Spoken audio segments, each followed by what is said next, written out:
What's going on, guys? Today I'm going to talk to you about 5 different really cool items that you might not have heard of that we use every single day in our RV. Best part about it is all of them cost under 25 bucks.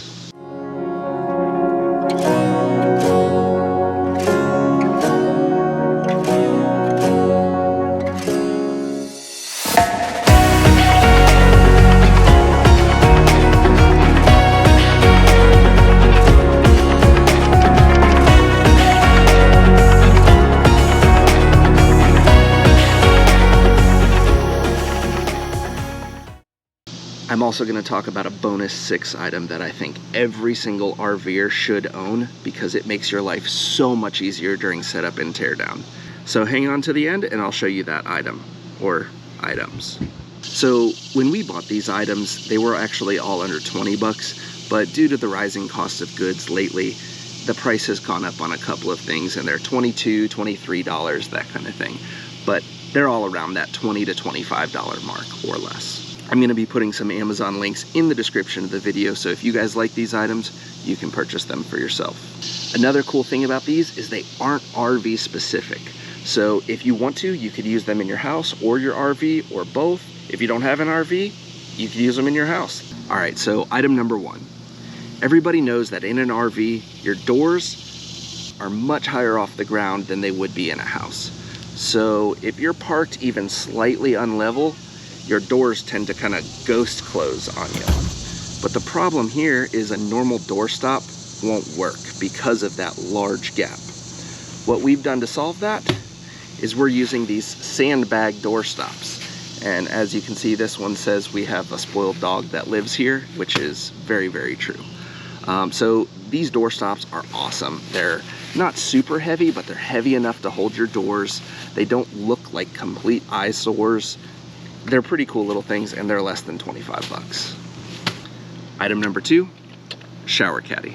So everybody who has an RV knows that in your shower, there's nowhere to store the soaps, the shampoos, the loofahs, that kind of thing. This shower caddy actually has suction cups on the back that are super strong, and they adhere extremely, extremely well to the shower walls of an RV. A very, very simple installation as well. You literally put it up to where you want it and push on these little push buttons here, and this thing will stick to your shower walls. We have not yet had this fall off our shower, and we put a lot of weight in it. Cool thing about it, it's got holes at the bottom, so you're draining water out constantly. It's not just sitting there getting all gummed up and mildewing, that kind of thing.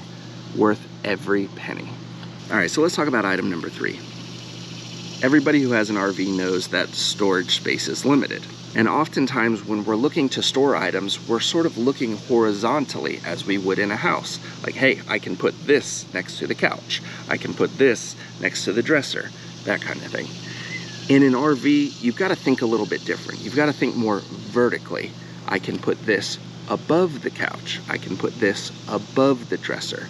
That way you make the most of the space that you have. That being said, most everybody who has an RV has seen the little racks that you can put your plates on, your cups on, that kind of thing, to help maximize the space in your pantries, in your kitchen cabinets, that kind of thing. But one thing that we found that we absolutely love is this racking system that is used under the sink in our RV.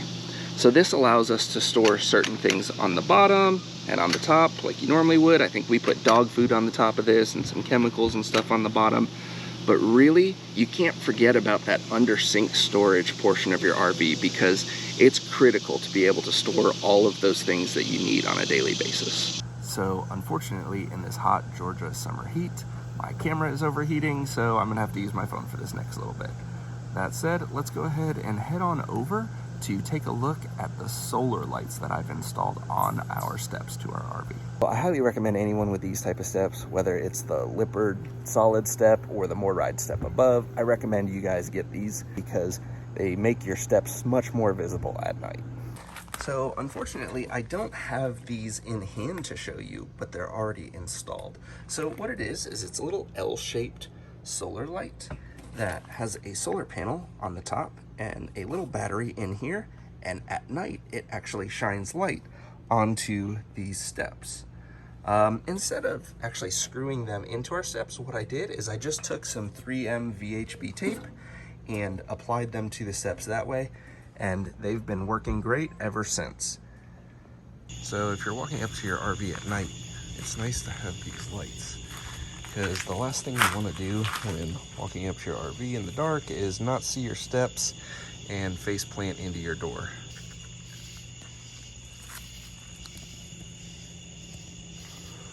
So if you're anything like me and you get really hot when you're sleeping at night, or just out in the heat like I am right now in the middle of summer in Georgia, having a fan is awesome. So if you're boondocking, you don't have your generator running, you don't have your AC running, but you're getting a little warm, these things make a huge difference at night. Nice thing is they're USB powered. So this runs off of your 12-volt batteries, and it uses like hardly any power. I don't know the exact specs on it, but it uses next to nothing. And another cool thing is you can actually even plug them into one of these little portable power packs that you can get just about anywhere, and you can actually run it off of that.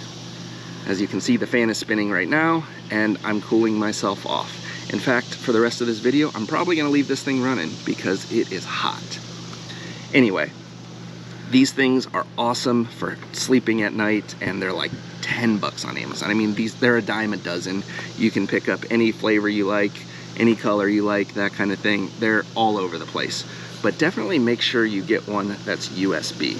I'm gonna go ahead and set this up right here, probably out of the camera, so that I have some cooling while I'm doing the rest of this video. All right, so I told you guys I'm gonna give you a bonus 6th item, and that's this right here. Well, not necessarily just this. It's all of these right here. So these are a bunch of connectors for your water lines. If you're anything like me, setting up your water connection, tearing down your water connection is one of the most tedious things about setting up and tearing down. Because you've got hoses running all over the place, you gotta sit there screwed in, make sure every single connection is nice and tight, otherwise you're gonna be spewing water all over the place. It's messy, it's wet. Thankfully it's clean water, hopefully. But that being said, you usually come out soaked. I'm a big fan of making life as easy as possible when it comes to setup and tear down. So these are absolutely key to that. They're quick disconnects. One screws onto the female end of your hose, and then the other screws onto the male end of your hose. I'll show you right here. So this is a short little strain relief, but it acts just like a normal hose, right? It's just much shorter. So you screw one end in to the female end, and the other end into the male end. And then whatever connections you have, so let's say you have your water filter. To connect this hose to this hose, all you do is that. And it's all connected, ready to go. You can make that connection anywhere along your water line. You've got your little flow restrictor here. Bingo, done. All connected, watertight. So these things are absolutely a huge time saver, a huge headache saver. Another cool thing, and unfortunately, I can't wrap this around on itself, but you can imagine if this was much longer, you could connect this end of the hose to this end of the hose, and then your water that is left in your hose, the residual water, isn't gonna leak out all over the inside of your bay. Can't say enough good about these things. They're worth their weight in gold, and they're cheap. So there's no excuse not to get them. I like to make sure that I have those quick disconnects on every piece of water kit that I use, aside from that initial connection that you make to the spigot. That's the only one you'll have to screw in. Then beyond that, quick disconnects all the way. So for the remainder of me talking about these water connections, I have actually removed all the quick disconnects from these pieces just so I could show you what they actually look like. A Y. Making sure you have a Y is also very necessary. So if you want to run water into your RV and then out into a hose to maybe spray down your RV, clean your vehicle, that kind of thing, fill up a bucket, having a Y is key, right? Water comes in one end, goes to your RV, and it comes out the other end to another hose, that kind of thing. So a good reason to have a Y installed where water comes in to your RV is so that water can come in and then come out to, I have a little hose reel installed here. and I can wash down the RV or the truck or whatever it is I need to do. Another feature that I like to have on my Ys is these valves here. So as you can see, it can open or close. And then that way you can control the flow of water a little bit better. A piece that I think every single RV'er needs to have is this water bandit. Now what this is it's a regular male end of a hose there, and then it's sort of an open hole on the end, and it's made of this nice, soft, malleable rubber. So what this allows you to do is, let's say I have a water connection and these are stripped out for whatever reason. This water bandit fits right over top of that, and I can pump water through it just like I normally would. The only issue you run into with these water bandits is high pressure. So if you have a high amount of pressure, this is gonna pop right off. So what I've done to fix that is, I have another water bandit right here. Like I said, these things are invaluable. Is I've put some hose clamps on the end to make sure this piece stays connected to this piece.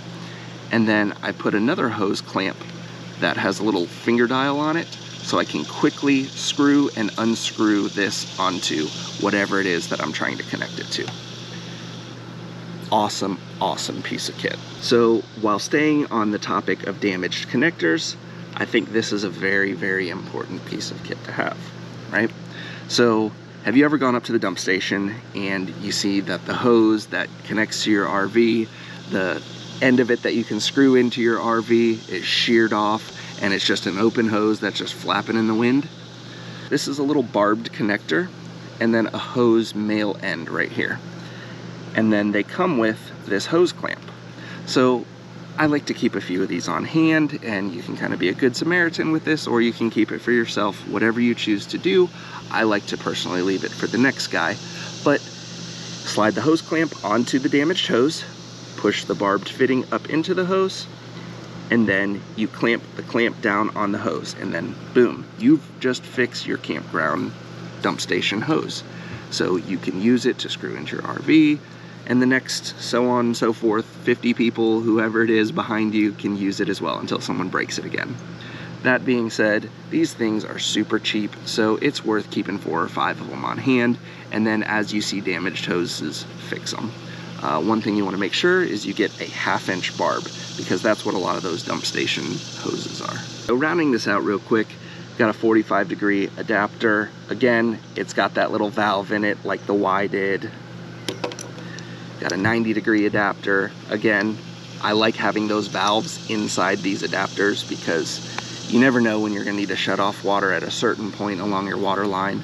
So I always purchase the one with the valves, even though they're not necessary all the time. I showed it a little earlier, these strain reliefs, I've got a couple of them here. These strain reliefs are great if you have a water filter, or if your hose is bent really sharply coming out of the spigot. This helps not damage your hose. It's got like a little spring on it there. So having a couple of these on hand, they usually come with different accessories and things that you buy, but I would definitely keep a few of these on hand. One piece of kit that is super nice for filling up your freshwater tank is one of these little water meters. So what this does is it actually shows you how many gallons have gone through this. It has a little LCD display, as you can see, 0 right now because I have it zeroed out, but it shows you how many gallons of water have gone through it. So if you know you have a 70-gallon fresh tank, that's a pretty big one, but a 70-gallon fresh tank, 75-gallon fresh tank, you know you should probably cut it off at 74 gallons, something like that. So this thing's nice. It gives you a pretty good idea of how much water you've pumped through your RV. Make sure you guys are using a flow restrictor. These things save your hoses, save your RV, save your plumbing. They're 15 bucks-ish. Whether you get one of the ones that restricts it to 35 to 45 PSI or 45 to 55 PSI, make sure you have one of these. And last but not least, have a water filter. This is what I actually used to use on our RV. I'm actually gonna be having a video come out here showing you guys what I use now. I actually made my own filter, and it works better than these, even though I actually really like these Clear 2.0 filters. But have some sort of water filter to make sure that you and your family and your RV is protected from anything that could be in the water. Alright guys, I hope you like these 5 or 6 things that actually kind of turned into 20 things that we like to use in our RV every single day to make our lives easier. Again, I'm putting some links in the description so you guys can purchase these off of Amazon. A lot of these are more generic type items, so if you can find one that's a little cheaper than what I've listed there, please, by all means, buy it. I mean, hunt around. These things change every single day on Amazon. So hunt around, find the cheapest one, and buy it. Thank you guys for watching. I hope you have a good one. We'll see you next time.